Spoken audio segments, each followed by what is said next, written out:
Негизи могу продуктовый жанагы чоң сеть магазини бар эмеспи?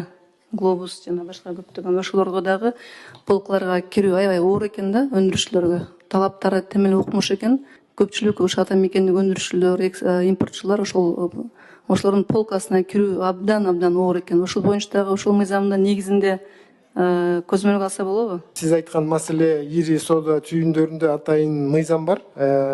Ички соода мыйзамы деп коет, закон о внутренней торговле. Ошол жерде бардык шарттар, жанагы механизмдер каралган.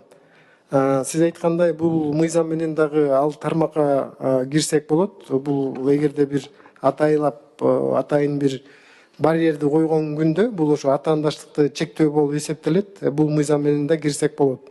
Ал эми сиз айткан жанагы компанияга биз түшүндүк, азыр жазып алдык.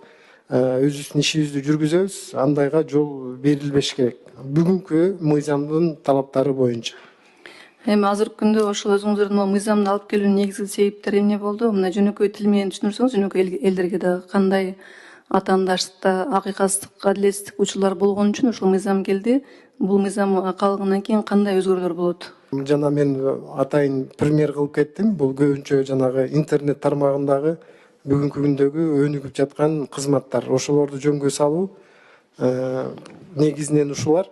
Негизи ушул атаандашты жөнгө салуу деп монополиянын алдын алабыз деген менен ошол эле кезде бул мыйзам калгандан кийин биздин бизнестеги ишкерлердин да колун байлап коюш керек да, бир оорчулуктарга алып келбеш керек. Ошону эске алуу керек. Түшүндүк, туура. Рахмат.